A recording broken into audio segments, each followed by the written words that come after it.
levando a mensagem da cruz ao mundo. Esta é a Rede Som Life de televisão.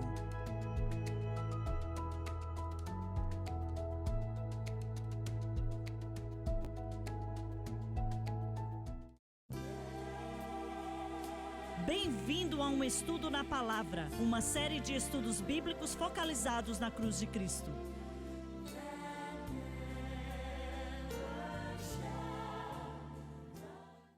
Bem-vindo hoje ao Estudo na Palavra. Eu sou o evangelista Jimmy Swaggart com Lauren Lawson, Dave Smith com o Dr. Don Paul Gray. É muito bom poder estar com vocês. Vamos continuar. Estamos continuando no versículo 5 do capítulo 8 de Atos. Lemos o capítulo 2 de Atos e estamos lendo os capítulos que falam do derramar do Espírito Santo. E provavelmente vamos incluir o capítulo 11 quando chegarmos lá, por causa de várias razões, e o capítulo 15 também, porque é algo que precisa ser estudado, pois fala de doutrina falsa e por aí vai. Mas voltando ao capítulo 8 de Atos, um grande mover de Deus vai acontecer aqui em Samaria, começando no versículo 5. Indo Felipe para uma cidade de Samaria. Devia ter sido traduzido uma cidade de Samaria, que deve ser Siquém. Esse é o mesmo Filipe de Atos capítulo 6, versículo 5. Ali lhes anunciava o Cristo. Se refere a ele proclamando a Jesus como Messias, Deus manifesto na carne, ressuscitando dentre os mortos. Ele não entendia muito sobre a cruz nesse tempo específico. Isso veio depois da conversão de Paulo. Quando a multidão... Só um minuto. Sem dúvida alguma, Filipe sentiu do Senhor de ir até Samaria. E você tem que entender que os judeus e os samaritanos, eles não se davam muito bem. Não, senhor. A história dos samaritanos contra os judeus era uma batalha contínua e sem fim. Não só os samaritanos eram meio judeus, eles eram pessoas que os patriarcas deles no passado tinham sido judeus. E quando os babilônios vieram, na realidade, os medos e os persas foram os assírios. Ah, não, verdade, foram os assírios, isso aí.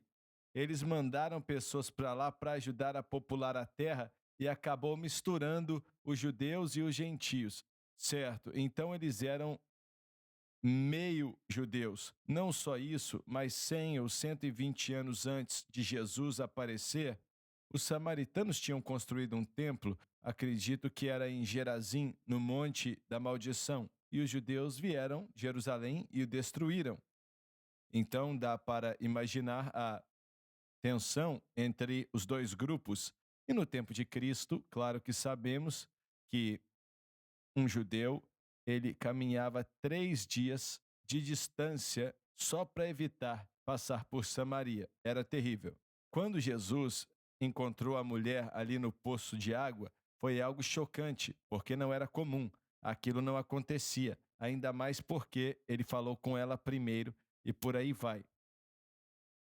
Mas aquela vila viu um tremendo mover de Deus com muita gente sendo salva. Em uma outra vila, quando Jesus estava a caminho de Jerusalém, isso depois, e a vila samaritana não quis aceitá-lo. Eles não quiseram aceitá-lo. Foi quando Pedro e João disseram: você quer que exclamemos por fogo do céu para vir e queimá-los? E o Senhor falou: vocês não sabem que espírito estão operando aqui. Eles entenderam errado a intenção deles. Eles se odiavam e acho que o judeu odiava o samaritano mais do que o samaritano odiava o judeu. Eu acho que a indicação é essa. Em João 4, você vê a história da mulher samaritana, não é? E ela diz: vocês, judeus, vocês acham que somente em Jerusalém temos que adorar? E ele diz: a salvação é dos judeus, certo? E aí ele diz para ela que uma hora chegaria que não importaria onde você estivesse. O que importa é adorar em espírito e em verdade. Mas você está correto. Eles iam para o outro lado do Jordão, davam uma volta, gastando 3 dias a mais só para não passar por Samaria, certo? E essa era a atitude. E agora o Espírito Santo fala com Filipe e ele diz: vai. E para o crédito dele, ele foi. E isso é lindo. E, na realidade, parece até que a igreja lá em Jerusalém, eles não discordaram, não é? Eles ainda não sabiam. Eu sei, mas quando eles ouviram falar, mandaram Pedro e João, como veremos aqui, mandaram Pedro e João imediatamente para pregar o Espírito Santo para eles e para examinar também, porque eles vieram ali para ver. Lembra quando Pedro finalmente prega para os gentios? Tinha um grande grupo ali que não acreditava naquilo.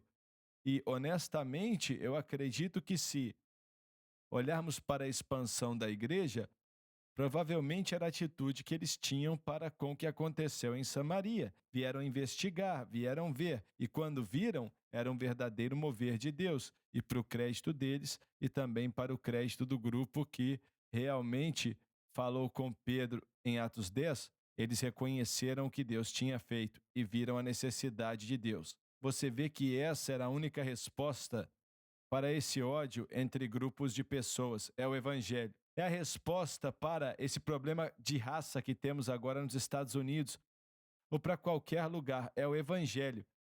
As leis não podem mudar os corações dos homens. É impossível. Só Cristo pode mudar. E é possível. Ele pode mudar se a pessoa der a ele uma oportunidade de fazer isso. Versículo 6, por favor. Quando a multidão ouviu Felipe e viu os sinais milagrosos que ele realizava, proclama uma grande aceitação do evangelho. Agora ele estava em Samaria. Eu só quero declarar algo muito forte aqui. Quando vemos a palavra ouviu, essa é uma expressão de fé da parte das pessoas em Samaria. Você pode repetir? É uma expressão de fé, crendo no que Filipe tinha dito. Então, eu quero deixar algo claro aqui.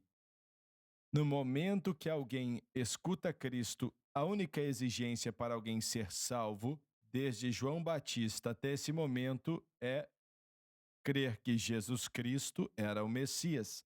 Os benefícios do Novo Testamento vieram depois de Pentecoste. Então, no momento que esse povo escuta o evangelho pregado por Filipe, que Jesus é o Salvador, o Messias que vocês precisam, eles escutam, expressam fé naquilo e são salvos. Em outras palavras, eles expressam uma fé que Jesus era o Messias, certo? Expressam essa fé. Como você falou, eles esperavam o Messias vir.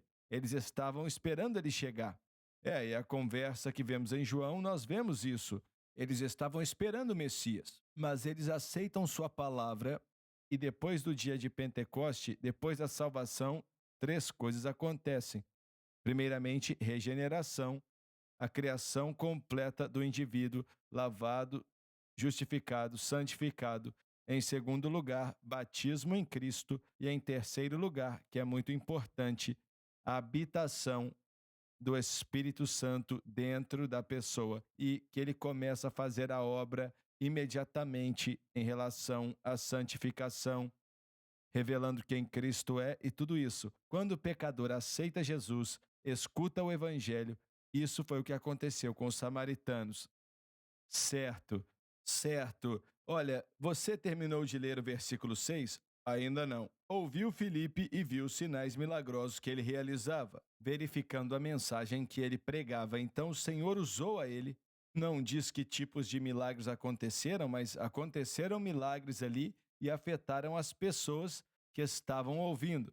Vemos o evangelismo aí.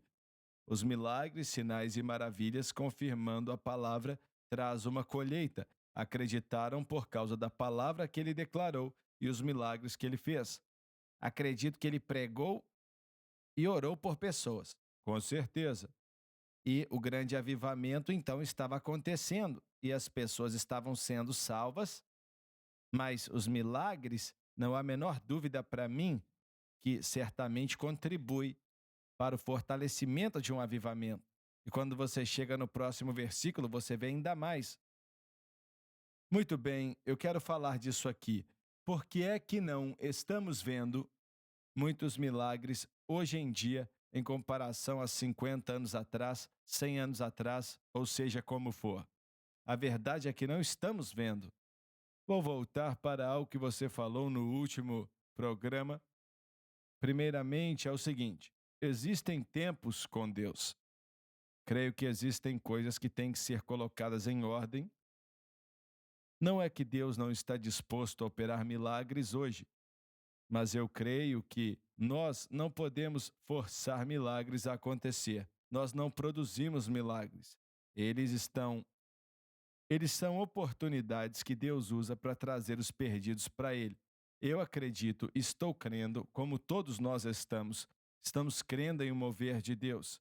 E esse mover de Deus um mover maior de Deus, vai trazer não crentes para o reino e vai vir acompanhado de sinais e maravilhas. Mas não serão sinais e maravilhas só por causa de sinais e maravilhas, pois sempre a ideia dos dons do Espírito, da operação e do poder do Espírito é para trazer os perdidos para Jesus. Veja bem, se você colocar toda a igreja em uma sacola, não vou dizer todos, mas a maioria dos batistas, metodistas e presbiterianos e etc., acreditam que isso aqui cessou com os apóstolos e não existe mais, que Deus não opera milagres. A palavra é cessação, que dizem que cessou, e que muitos dos grandes pastores na igreja batista e metodista acreditam que os dons do Espírito cessaram, sinais e maravilhas cessaram, línguas cessaram. Muitas denominações ensinam isso. Com isso em mente, eu pergunto, por que é que nós... Olha só, eu quero que você espere um instante e faça essa pergunta depois do intervalo, pois o tempo está acabando. E creio que o povo tem que ouvir, pois eu acredito e sei que você também crê, como todos aqui, que Deus ainda opera milagres, que Ele é um Deus que opera milagres e cremos nisso, mas temos que explicar melhor. E o que o Dr. Gray vai explicar é algo que você precisa ouvir. Voltamos já. Diga a outros sobre o estudo na palavra, eles serão abençoados assim como você. E nós voltamos já já.